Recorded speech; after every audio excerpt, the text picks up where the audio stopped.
अस्सलाम वालेकुम। आज की इस वीडियो में हम डेफिनेशन ऑफ सिवलिक्स के बारे में पढ़ेंगे, उसकी डेफिनेशन पढ़ेंगे, उसके नेम्स पढ़ेंगे, उसके डिफरेंट नेम कौन से, उसकी लोकेशन, उसके मैप पढ़ेंगे, ओरोजेनेसिस का प्रोसेस पढ़ेंगे, फिर सिवलिक पाकिस्तान में कहाँ है और डिवीज़न ऑफ द सिवलिक्स पढ़ेंगे। तो वीडियो स्टार्ट करने से पहले मैं आप लोगों से रिक्वेस्ट करूँगी मेरे चैनल को सब्सक्राइब करें, बेल के आइकन पे क्लिक करें। अगर कोई बात समझ नहीं आती तो आप कमेंट सेक्शन में मुझसे पूछ भी सकते हैं। सबसे पहले हम देखते हैं डेफिनेशन ऑफ सिवलिक्स है क्या। तो outer most range of Himalaya, जो हिमालय है उसकी जो आउटर मोस्ट रेंज है उसको हम क्या कहते हैं, आउटर हिमालय कहते हैं, या उसका दूसरा नाम सिवलिक्स है। तो सिवलिक जोन सा है, सिवलिक का वर्ड जोन सा है कि ये संस्कृत वर्ड है, जो जिसके जो संस्कृत वर्ड है इसके जो से मीनिंग है ट्रीज़ ऑफ द शिवा। तो इसको शिवा ट्रीज़ इसलिए कहा जाता है क्योंकि ये बिलोंग टू द गॉड, कोई इंडिया के जो से मतलब कि उनके गॉड्स वगैरह से बिलोंग करती है। Trees of the Shiva, long hair of the Shiva भी कहते हैं इसको।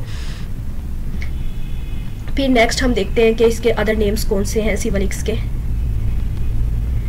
सिवलिक्स के जो अदर नेम है, जो नेम सिवलिक्स है ये इंट्रोड्यूस करवाया था, किसके लिए करवाया गया है, सब हिमालय रॉक्स के लिए करवाया गया है। जो सब हिमालय के जितने भी रॉक्स हैं उनके लिए क्या करवाया जाता है, जिसमें नेपाल में कुछ रॉक्स आती हैं, सब हिमालय के पाकिस्तान में आ जाती हैं, इंडिया में और भूटान में आती हैं। तो इनका नेम जो सा सिवलिक्स रखा गया था, किसने रखा, मेडली कोर्ट ने रखा था, जो कि जियोलॉजिस्ट था।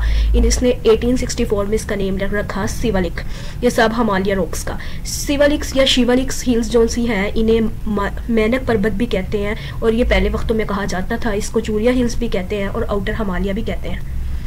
नेक्स्ट हम इसकी देखते हैं कि सिवलिक्स की लोकेशन कहाँ कहाँ है, सिवलिक्स कहाँ पाया जाता है। डेट इज द सिवलिक्स पाया जाता है पाकिस्तान के अंदर कुछ एरिया, इसका इंडिया के अंदर है कुछ एरिया, नेपाल के अंदर और भूटान के अंदर कुछ एरिया सिवलिक्स का है। फिर इसका मैप आ जाता है कि मैप में हम देखते हैं कि सिवलिक्स जोन सा है वो कहाँ और कितना हिस्सा उसका फैला हुआ है।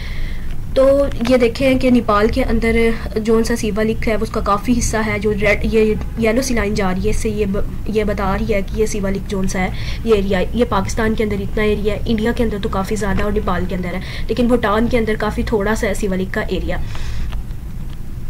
तो इसके बाद नेक्स्ट हम देखते हैं इसकी कि ओरोजेनेसिस ऑफ सिवलिक क्या होता है। जो सिवलिक की फॉर्मेशन का प्रोसेस है इसको हम ओरोजेनेसिस या फॉर्मेशन ऑफ सिवलिक्स कहते हैं। तो ये हम फॉर्मेशन ऑफ सिवलिक्स कहते हैं इसे।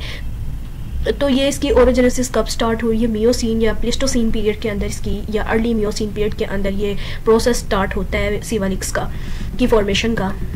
सिवलिक्स पाकिस्तान में कहाँ है, द सिवलिक की जो डेपोजिशन है वो पाकिस्तान जो सी है इसकी फोसल वगैरह या डेपोजिशन जो भी है इसकी निकाली गई है वो पाकिस्तान में वो पोटोवार प्लेटू से एक्सपोज की गई है, पोटोहार से, जो कि डिस्प्ले करती है इसकी फोल्डेड बेल्ट को कहाँ तक फैली हुई है। ये साल्ट रेंज जो साउथ में जनूब में जो साल्ट मतलब कि नमक की जो काने वगैरह, उधर द मरगाला हिल जो इस्लामाबाद के पास मरगाला हिल जनूब में है, वहाँ दरियाए जेहलम जो कि मशरिक में है, और दरियाए सिंध इंडस रिवर जो कि वेस्ट के अंदर है, मगरिब में है।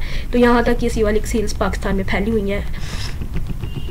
और इसका ये देख लें, ये इसका मैप है। तो यहाँ यहाँ देखें कि पोटोवार प्लेटू ये सतह मुर्तफा पोटोहार है, ये डोक बन अमीर खतून है, और इधर देखें यहाँ जेहलम का रिवर है या साल्ट रेंजेस है, ये मरगाला, ये देख रहे हैं आप लोग मरगाला हिल्स हैं। तो ये देखें मरगाला की जो हिल्स हैं ये इस्लामाबाद के करीब है, और ये जो सा इसका इंडस रिवर है, ये जो इंडस रिवर को शो कर रहा है, ये डोक पठान को, और ये चिंगी का इलाका भी इधर आता है जो सरगोदा के नज़दीक है, और यहाँ ये दरिया जेहलम है, और यहाँ साल्ट रेंजेस हैं जो नमक की काने हैं वो इधर है। ये पोटोवार प्लेटू, मतलब ये जो ज़्यादा हिस्सा जो सा ये सारा कुछ जो सा है ये सिवलिक्स में आ गया। ठीक है, इसको सिवलिक्स ये सतह मुर्तफा पोटोहार भी इसके अंदर आ जाती है। फिर हम देखते हैं कि सिवलिक्स हिल जोन सी है वो मुश्तमिल होती हैं पोटोवार सतह मुर्तफा पोटोहार पे, और सब हिमालय जितनी भी रेंजेस हैं उधर, वो नेपाल में, भूटान में, इंडिया में जहाँ भी हैं वो सब रेंजेस जोन सी है उसमें सिवलिक्स होती है। लेकिन यहाँ सब हिमालय जो पाकिस्तान में उनकी बात हो रही है, जो हिमालय की पहाड़ियाँ हैं तो उधर की बात हो रही है, जो कि particularly well expose in the Potwar plateau in the vertical. अमूदी और उफ़की सेशन में हम उसको अच्छी तरह डिस्प्ले कर सकते हैं सतह मुर्तफा पोटोहार के में।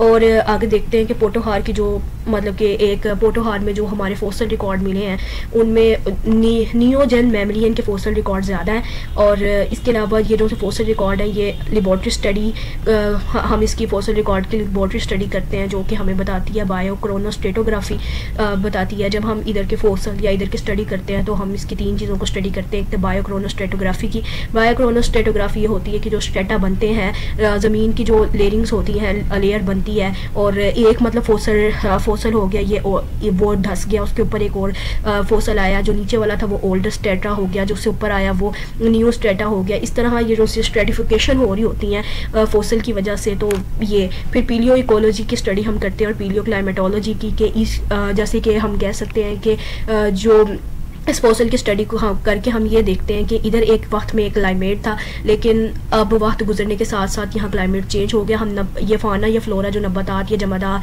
हैवानात हैं उनकी फोसल्स को देख के हम अंदाज़ा लगा देते हैं कि जोन से ये वाले जोन से हैं, क्योंकि हमें पता है कि जोन से जानवर हैं एक वक्त में ये इधर थे, ये जानवर जोन से ये गर्मी का बर्दाश्त करते हैं और गर्मी वाले जानवर हैं, मतलब समर सीज़न में रहते हैं, और ये विंटर सीज़न के जानवर हैं। तो हम कह सकते हैं कि एक वक्त में इधर सर्दी थी तो दूसरे वक्त में इधर गर्मी पड़ती है, और एक वक्त में इसके नॉर्मल मौसम है। तो हम इसके फोसल रिकॉर्ड से ये अंदाज़ा लगा सकते हैं कि इसकी क्लाइमेट कैसा है। इसको हम कहते हैं पीलियो क्लाइमेटोलॉजी।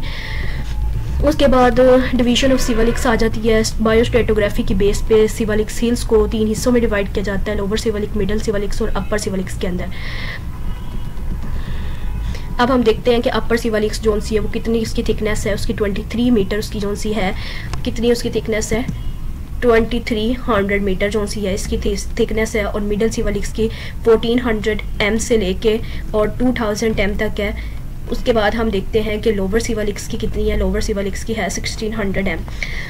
तो इसकी अब देखते हैं कि अपर इसकी लिथोलॉजी क्या है, कि इधर क्या क्या चीज़ें पाई जाती हैं, किस चीज़ से बना हुआ है, कैसी क्ले है, इधर की मिट्टी कैसी है, और इधर सैंडस्टोन है या नहीं है। तो उन्होंने कहा है कि मैसिव कॉन्ग्लोमरेट है, अल्ट्रेशन कॉन्ग्लोमरेट है इधर massive with the red and the orange clay. मतलब जो मिट्टी है वो कैसी है, रेडिश सी भी है और ऑरेंज सी भी है, जो इसका नीचे बेस बनाती है। और माइनर सैंडस्टोन है, earth buff and brown clay stone है।